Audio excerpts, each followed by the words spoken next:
Hello, my friends. Welcome back. Like, comment, and subscribe so you don't miss the next video.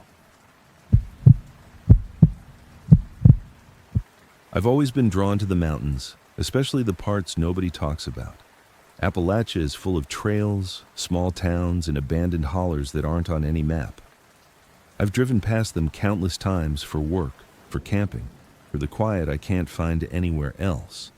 But nothing prepared me for the day I ended up in what I later learned locals whispered about as Blackwood Hollow, a place even seasoned hikers avoided. I was on my way to photograph old logging sites for a magazine feature.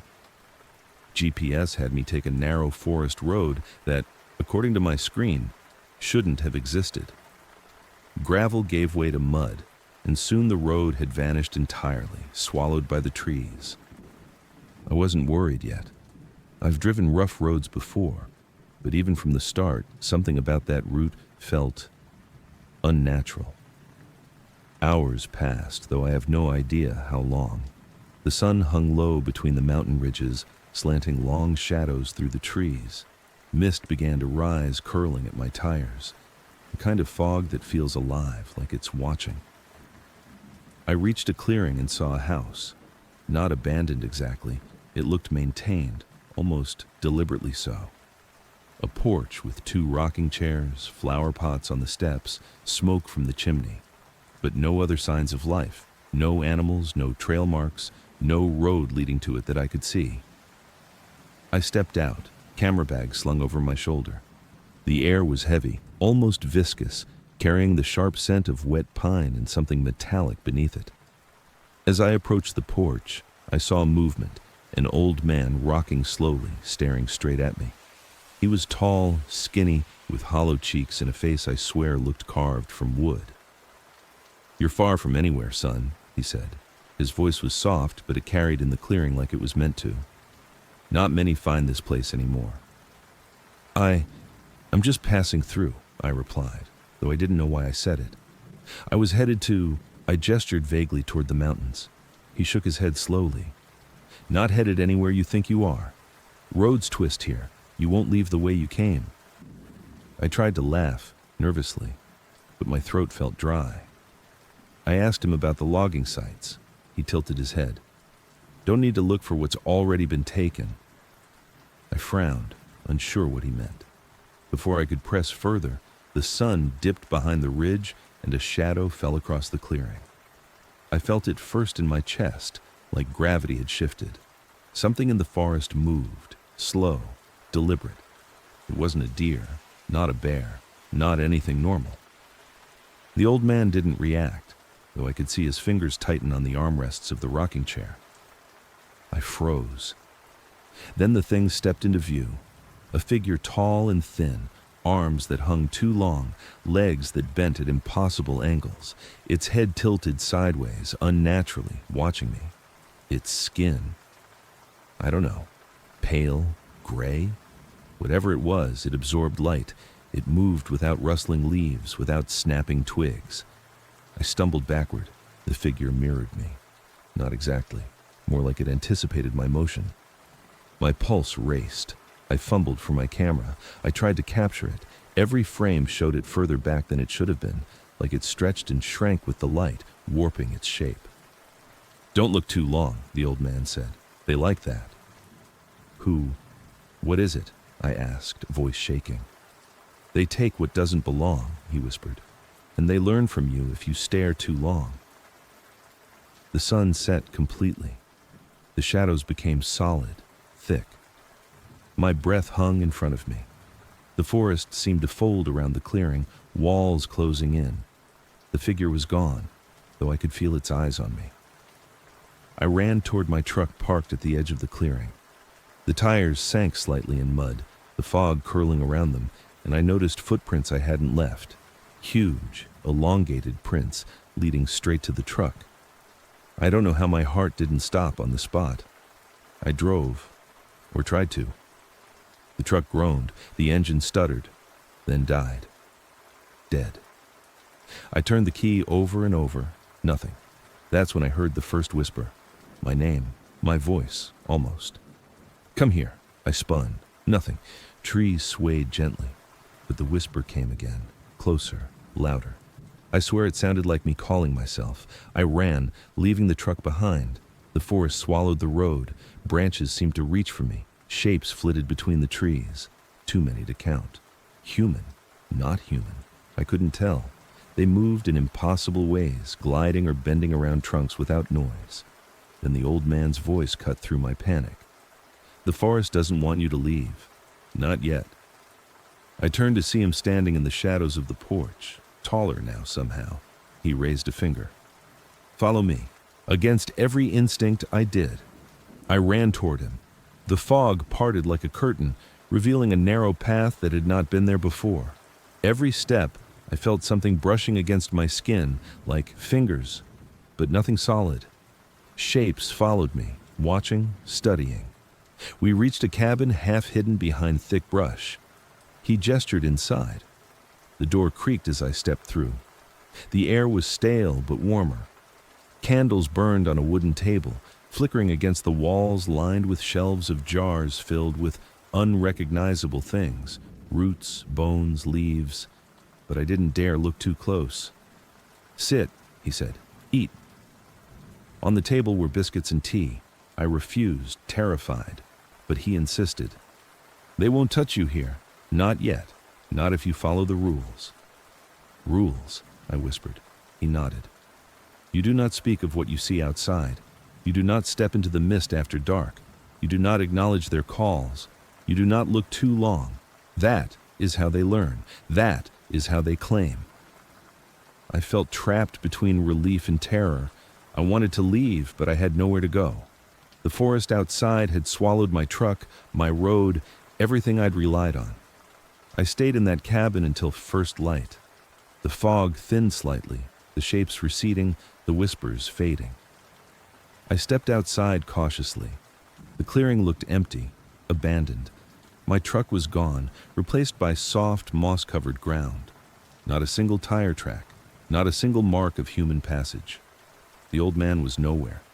The cabin looked smaller, older, like it had existed forever in that spot, but also never existed at all. I walked down a slope, hoping to reach some recognizable landmark. Hours passed. I found a stream and followed it downstream, convinced it had to meet a road eventually. And it did. But it was the same iron bridge I'd crossed that morning, the one from the directions. Only now, the road on the far side looked cracked, broken, and overgrown. The forest swallowed it like it hadn't existed in years. When I reached the nearest town, I called for help. I told people about the road, the house, the forest. Nobody had heard of Blackwood Hollow.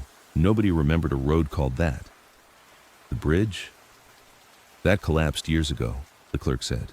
Nobody goes that way anymore. I never returned to the mountains. I quit my job. I can't hike, camp, or drive in rural Appalachia without feeling eyes on me. Shadows in the trees move differently now. Shapes linger in fog.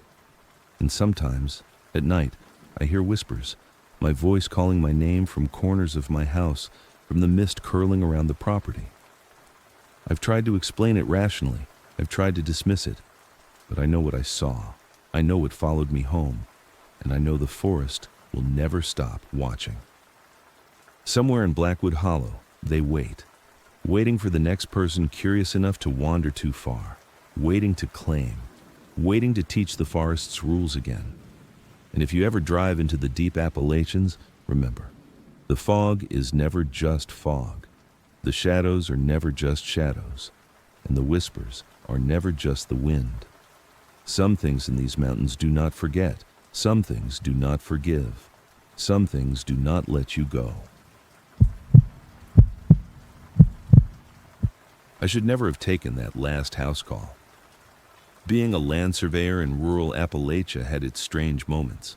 Old homesteads, abandoned mines, cryptic property lines, but nothing that ever made me fear for my life. Not until the day I drove into Ravel Gap, a place I had never heard of and still can't find on any map. It started as a simple assignment, confirmed the boundaries of an inherited property deep in the mountains of eastern Kentucky. The client had passed away, leaving the parcel to a nephew who wanted nothing to do with the land. "Just document it," he told me over the phone. "I'll sell it as is." His voice carried the strained hesitance of someone talking about a place he'd rather forget. The directions he gave me were odd. "Take the gravel road until you see the old iron bridge. Don't cross it. Take the trail on the left." When I followed his route, the bridge was exactly where he said it would be. Rusted through, overgrown, one side collapsed. But what bothered me was that the trail he mentioned wasn't a trail at all. It was a narrow opening between two walls of brush, the entrance half hidden, like the forest had tried to erase it. I considered turning back, but my truck could handle rough terrain, and I needed the money. So I pushed in. Within minutes, my phone lost signal. The sky dimmed under a dense canopy of hemlock and oak. The trail twisted in ways that made no geographical sense, switching back sharply, then sloping downhill even though the topography map I'd reviewed showed a flat ridge. The deeper I drove, the more distant the world felt, like the forest was folding in behind me. After 20 minutes, the path opened into a clearing, and I instantly knew something was wrong. Nothing moved, nothing breathed. Even the air was unnaturally still. In the center of the clearing stood a farmhouse, not abandoned but frozen, every window shutter closed, chimney clean, porch swept, as if whoever lived there had stepped inside and never come back out. And beside the house at the tree line hung a rope, not tied to anything visible, just hanging, swaying slightly even in the windless air. A chill crept down my spine. The property markers were supposed to be around the perimeter, small brass caps hammered into the ground decades ago. I stepped out of the truck and grabbed my equipment. The moment my boots touched the clearing, a faint sound drifted from the woods, a low hum, almost like someone whispering underwater. I froze. It stopped. I shook it off, probably the wind, even if I hadn't felt any, and walked toward the first supposed boundary. As I searched through the tall grass, the hum returned, slightly louder, still muffled, like voices arguing beneath a river. I whipped around, scanning the tree line. Nothing. Then something caught my eye. Footprints. A single line of them, moving from the porch of the farmhouse toward the woods. The prints were spaced too far apart for a normal stride. Each one dug 6 inches into the soil, as if made by something unbearably heavy. They stopped at the rope. I tried to ignore it, tried to focus on the job, but every few minutes I caught something in my peripheral vision, movement between the trees, a dark shape gliding too smoothly to be a person. Each time I turned to look directly at it, it vanished. I forced myself to breathe. Just finish the check and get out. I found the first brass cap half buried under leaves. Kneeling to document it, I noticed the soil beneath was unnaturally cold. My breath fogged. It wasn't even 50 degrees out. Something cracked behind me, a sharp, deliberate snap. I stood slowly. A figure stood at the far side of the clearing, 20 yards away, still as a gravestone. It wasn't a person, couldn't be. Its limbs were wrong, too long, too thin. Its torso curved subtly sideways, as if its spine bent in more than one direction. The shape swayed, not in a breeze, but like it struggled to balance a body that wasn't meant to stand upright. My mouth went dry. The thing tilted its head, a motion so smooth it seemed to glide through the air. I couldn't see its face. Shadows swallowed its features, but I felt it examine me the way an owl examines prey. My instincts screamed to run, but when I blinked, it was gone. Just gone. I backed toward the truck without turning around. I knew better than to show my back to something like that. Halfway there, the humming returned. Louder, closer, harmonizing with itself like multiple whispers speaking the same garbled sentence. Then a new sound joined it, soft and rhythmic. Footsteps. Behind me. Slow, deliberate. I walked faster. The footsteps matched my pace. When I reached the truck, I yanked the door open, then froze. Something had carved into the inside of the driver's side window, fresh scratches deep into the glass. "Don't look back." My heart thundered. The footsteps stopped directly behind me. I didn't look. I threw myself into the seat, jammed the key into the ignition, and prayed. The engine sputtered, once, twice, then roared to life. I slammed the accelerator so hard the truck fishtailed. As I tore down the trail, the woods blurred around me. Branches scraped the sides as the path narrowed unnaturally, like the forest was collapsing in pursuit. In the rearview mirror, something tall and black stretched across the trail. Not running, not walking. Sliding toward the truck, its limbs bending and rebending in impossible ways. I kept my eyes on the road. Every nerve screamed not to look directly at it. The trail twisted violently, sharper than before. Impossible bends. My tires skidded through mud that hadn't been there earlier. The world warped between shadows and light, as if the forest couldn't decide what was real. Just when I thought the path would swallow me whole, sunlight appeared ahead. I burst out of the tree line and onto the gravel road by the rusted bridge. I didn't stop, didn't look back, didn't breathe until miles later when my phone suddenly regained signal with a ding loud enough to make me flinch. I pulled over and sat there shaking. My hands left sweat prints on the wheel. My pulse hammered so hard my vision pulsed with each beat. Curiosity, stupid, dangerous curiosity, forced me to check the pictures I'd taken of the property markers. The first image appeared normal. The second showed a long shadow stretching toward me, far longer than anything that could have cast it. The third photo made my blood run cold. It was taken at the clearing's edge. In the background, barely visible through the trees, was a face. Pale, featureless, except for a gaping vertical line where a mouth should be. And it was smiling. I backed out of the photos before I could see more. A week later, the nephew called, asking if I had completed the survey. I told him I couldn't access the land, that it was unsafe, that he should speak to the county. He went silent.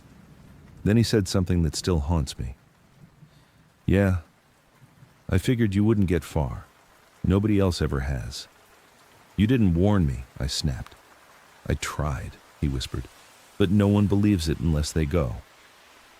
He told me the land had been in the family for generations, that people vanished there, that his uncle, the man who died, had spent his last years raving about figures in the woods and whispers under the soil.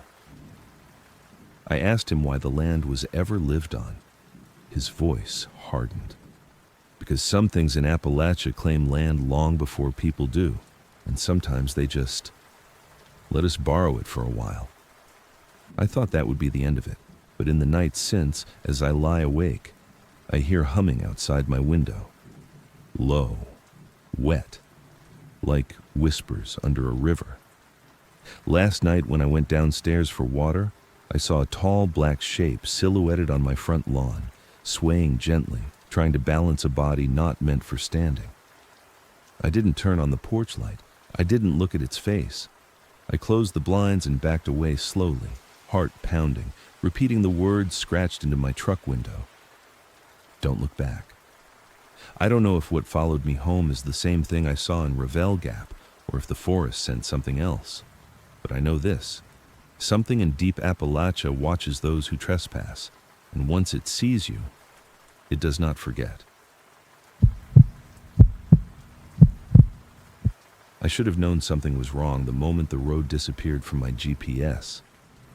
1 second, I was following a clear route through the mountains, and the next, the screen glitched into a blue haze before going blank. I tapped it a few times, but nothing brought it back. Typical Appalachia, I thought. Cell signal comes and goes. It didn't worry me at first. I'd driven through the region dozens of times for work, but this time felt different, though I couldn't explain why. I was on my way to interview a retired park ranger for a podcast episode about unsolved disappearances.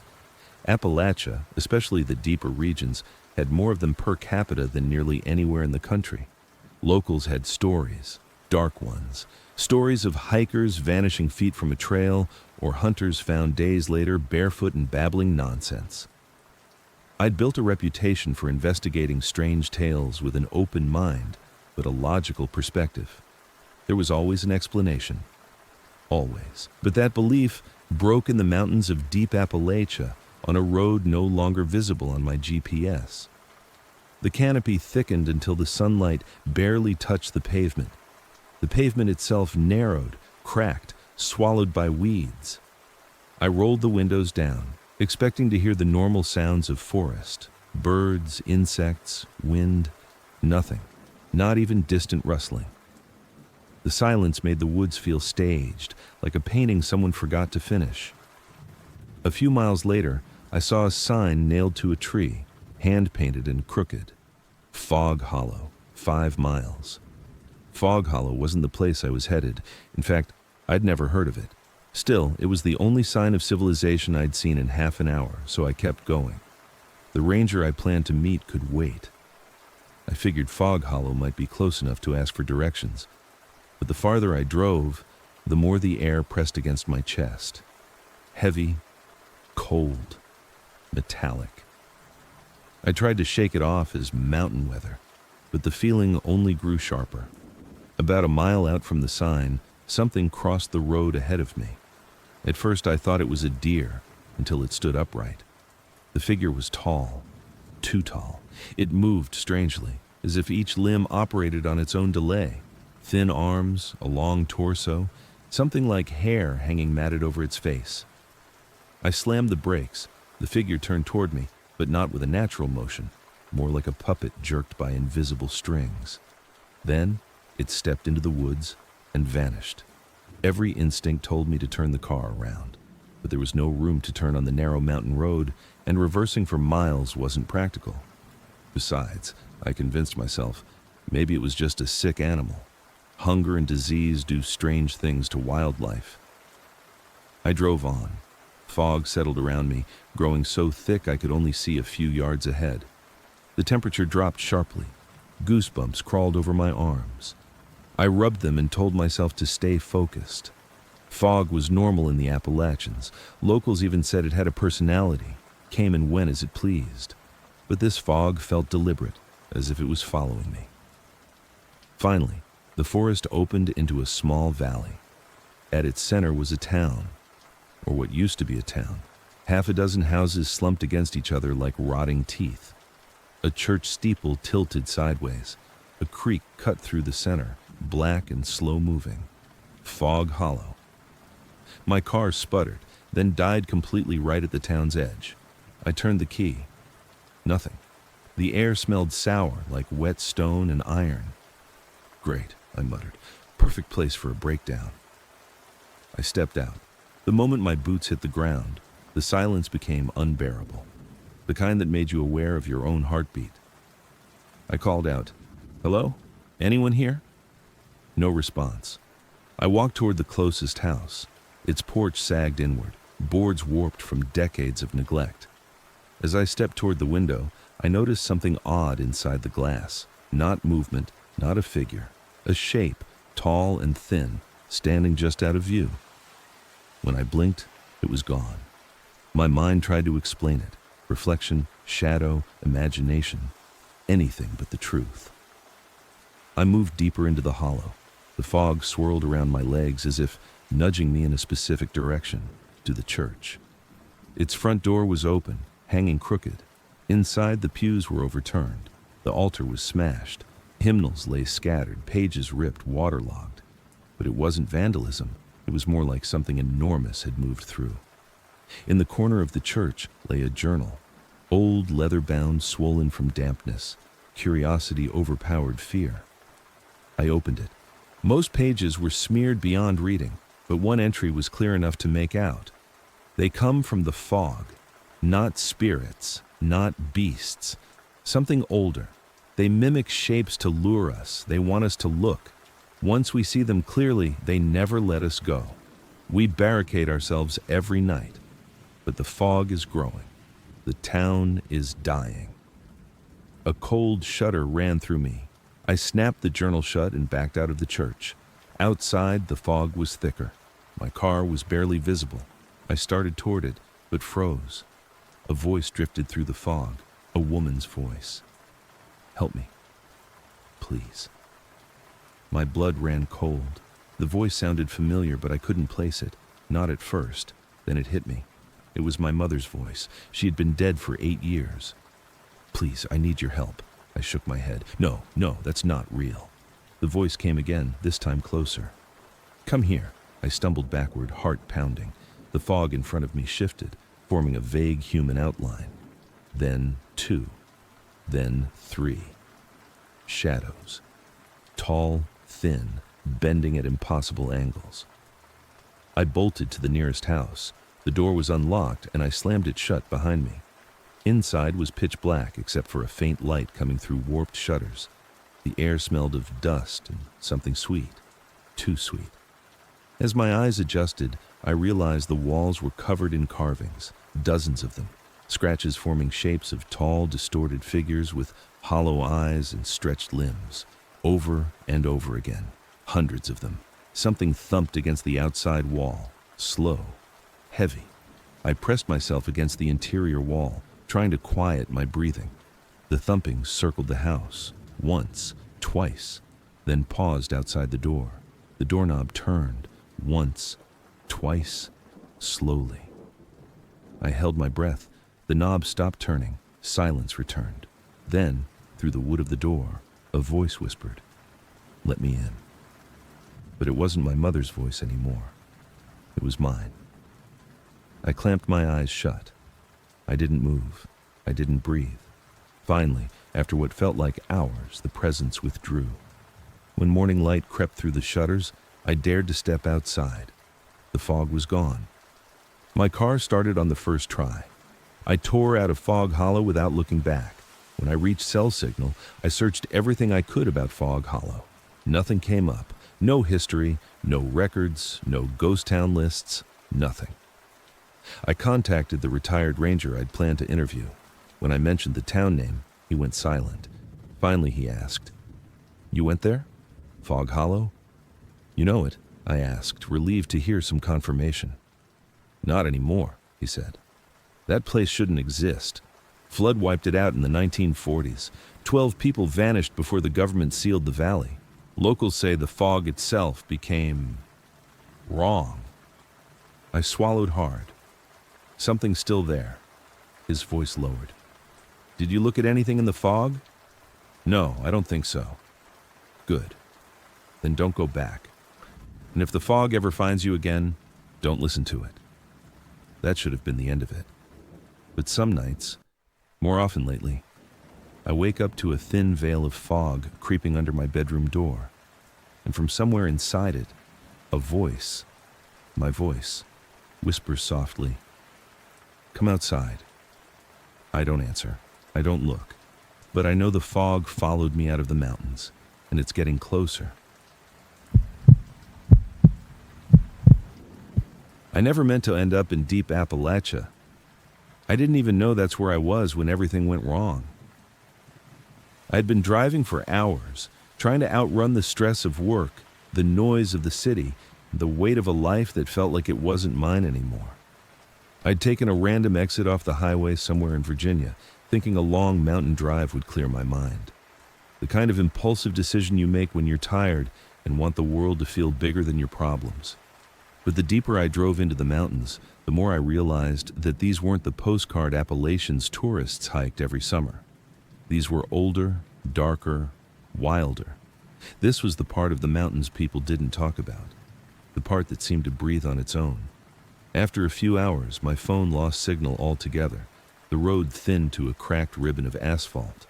Every mile felt like stepping back in time. Trees leaned over the road as if trying to close it off.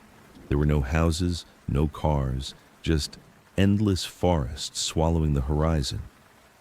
Then I saw the sign. It was so faded I almost missed it.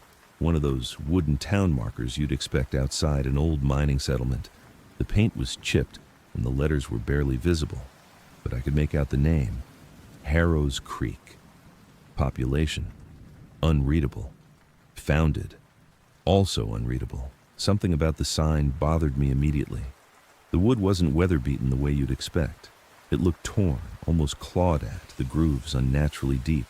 I should have turned around right then, but I didn't. I told myself I'd find a place to grab a meal, stretch my legs, and maybe get directions back to the main road. Small towns always had one diner still hanging on, but Harrow's Creek had nothing alive anyway. The first house I saw was collapsing under its own weight, the roof caved in, porch swallowed by weeds. The second wasn't much better. A rusted truck sat in the yard with no tires, half sunk into the earth like it had been forgotten for decades. But the strangest thing wasn't the state of the buildings, it was the feeling. The air felt thick, like humidity before a storm, except the sky was clear. There was no wind, no birds, no insects, just a silence so total it pressed into your ears. I kept driving until the road ended in front of an old general store. The windows were coated in grime, the sign hanging crookedly.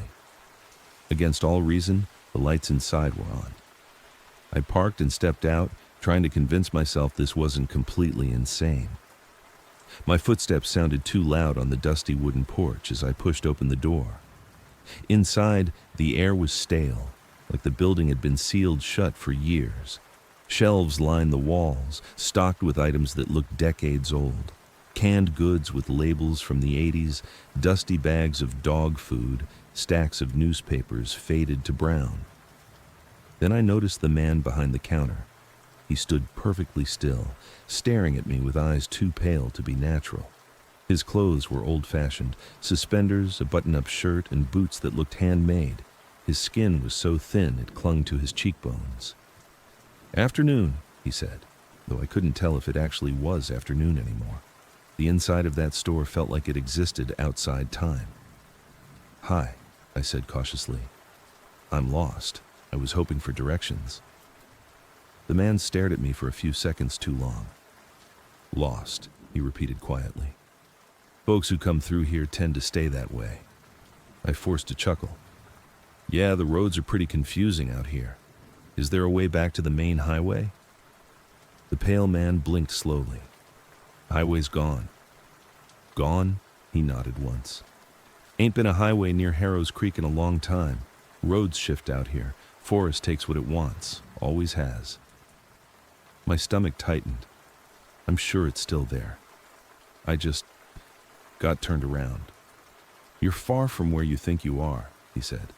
"Best to keep your head down and stay indoors once the dark settles. They come out then." "Who?" The man didn't answer. Instead, he pointed toward the back wall, where an old bulletin board hung crooked. "Town rules are posted. Been that way since the beginning." I walked over and squinted at the yellowed paper tacked to the board. The ink looked handwritten. "Rules of Harrow's Creek. Do not remain outdoors after sundown. Do not look into the tree line. Do not answer when you hear your name. Do not acknowledge the ones who do not belong.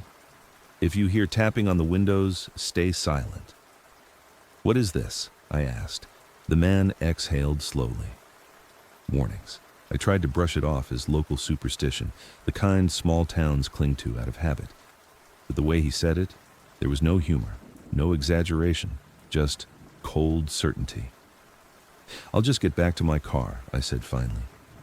He didn't stop me, but his last words followed me out the door. "Don't stay after dark."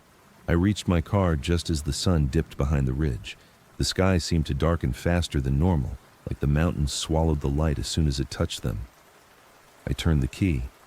The engine sputtered, then cut out. I tried again. Nothing. A cold sweat broke across my back. I popped the hood, but I knew nothing about engines. Everything looked normal. No smoke, no broken belts. It just wouldn't start. The silence grew heavier. Leaves rustled even though there was no breeze. Somewhere in the forest, I heard slow, deliberate footsteps. Heavy, unhurried, too rhythmic to be an animal's. I backed toward the general store, the sun vanishing entirely behind the ridge. The darkness came down like a curtain. One moment it was twilight. The next, it was night. And that's when I heard it. A voice from the tree line. A voice that sounded exactly like mine. "Hey, I need your help." My blood froze. I'd never heard anything mimic my voice so perfectly. Pitch, tone desperation, but the most horrifying part wasn't that it sounded like me. It was that it sounded like me from a moment ago, like an echo of my own fear being thrown back at me. "Come here," it called again. "Please, I'm hurt." The rules flashed in my mind. Do not answer when you hear your name. Do not acknowledge the ones who do not belong. I didn't speak. I didn't move. Then something huge shifted behind the tree line.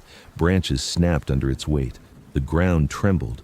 The voice, my voice, kept calling out, growing more distorted with each plea. "Please, help me." I stumbled back into the general store, slamming the door behind me. The pale man was gone. The lights flickered. I locked the door. Outside, slow footsteps approached the porch. The boards creaked under immense weight. Something dragged across the wood like long fingers or claws. Then came a soft, deliberate tap on the window. Tap, tap, tap. My heart pounded so violently I felt dizzy. Tap, tap, tap. "Open up!" the voice whispered from the other side of the glass, still mine, but now stretched thin, like something was trying too hard to sound human. I backed away slowly, trying not to make a sound. The tapping stopped. For several minutes, everything was still. Then I heard footsteps moving around the building, slow and circling. Something scraped along the walls, trailing me as I moved deeper into the store. I crouched behind the counter, trembling. My mind raced for explanations. Escaped convict, wild animal. But deep down, I knew the truth was far older, far stranger. Harrow's Creek wasn't abandoned, it had been claimed. I stayed hidden through the night, listening to the sounds of something impossibly large wandering just outside. Occasionally it would try another voice, a child crying, a woman sobbing, a panicked man calling for help. The mimicry was flawless, but emotionless, like repeating sounds without understanding them. At dawn, it stopped. The moment sunlight touched the windows, the forest exhaled and the weight lifted. I stepped outside cautiously. The town looked the same as before, quiet, abandoned, forgotten. Except now I understood why. I tried my car again. It started immediately. I didn't question it. I drove until Harrow's Creek disappeared behind a curve. Then I kept driving until cell signal returned. That night, in a motel 2 towns over, curiosity got the better of me. I searched for Harrow's Creek. Nothing, no records, no mentions, no old maps. It was like the town had never existed. But I know what I saw. I know what I heard. I know something in those mountains mimics voices to lure people into the dark. Something ancient, something patient, something that waits for the lost and the curious. And every now and then, when I'm alone and the house is silent, I hear a soft tapping at the window. Tap, tap, tap. And a voice, my voice, whispers from the darkness, "Let me in." I don't answer. I never will. Because I know if I do, what waits outside will finally have a reason to step inside. And I don't think anyone who lets it in ever gets to leave. I never thought I'd come back to these mountains. The kind of place you drive through in the daylight, think you know, and then leave, thinking nothing could ever touch you here. But I was wrong. Deep Appalachia has a way of twisting your sense of reality, of taking familiar landscapes and turning them into a nightmare. I should have listened to the locals when they said, "Some places in these hills don't want visitors." It started with the road. The GPS led me to a narrow, twisting path through dense forest, the kind where the sunlight barely hits the ground. I was chasing a story, as I always do, some small-town mystery nobody talks about outside a few barroom whispers. My car tires crunched over old gravel, and I felt the tension in the air change, subtle at first, like the forest itself was holding its breath. I passed abandoned cabins with windows like dark, hollow eyes and signs of decay that suggested no one had lived there for decades. And yet, I could feel something watching. I found the town by accident, or maybe it was meant to be found. It wasn't on any map, at least none that I could pull up on my phone. The first thing I noticed was how quiet it was.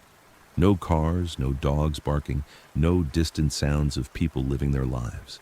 Only the wind moving through skeletal trees and the soft creak of rotting signs swinging on rusty hinges. A few weathered houses lined a dirt road, their paint peeling and smoke curling lazily from one chimney. But even that house seemed wrong, like it existed only to lure someone closer. I parked and stepped out, the air thick and sweet with the smell of decay. Every instinct screamed at me to leave, but I had this stubborn curiosity.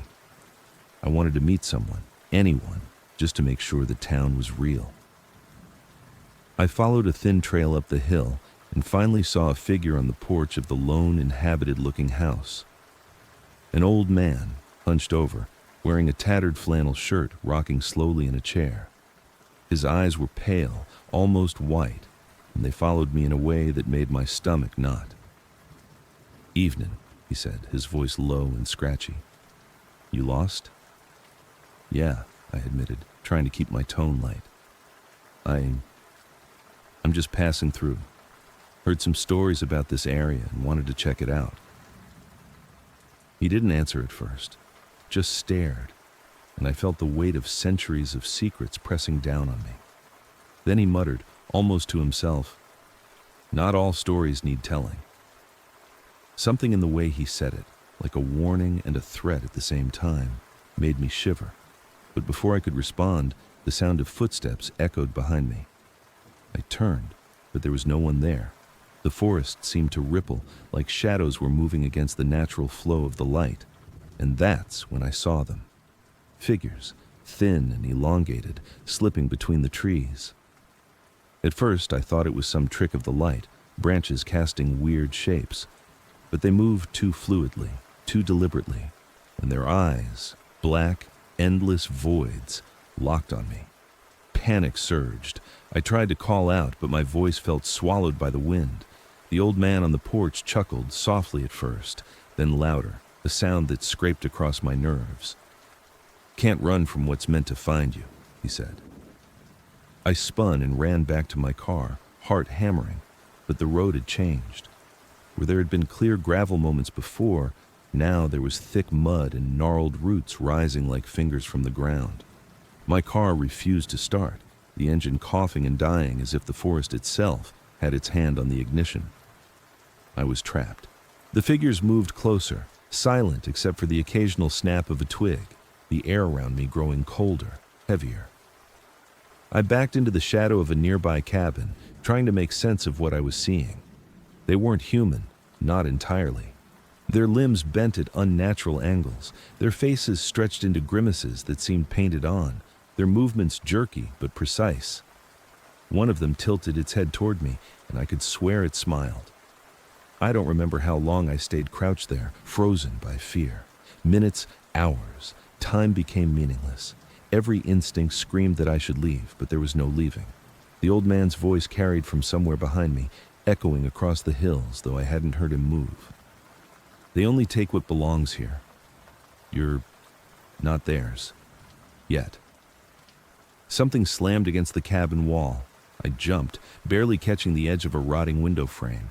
Outside, shadows twisted, and the figures pressed closer, their shapes warping in ways that defied logic.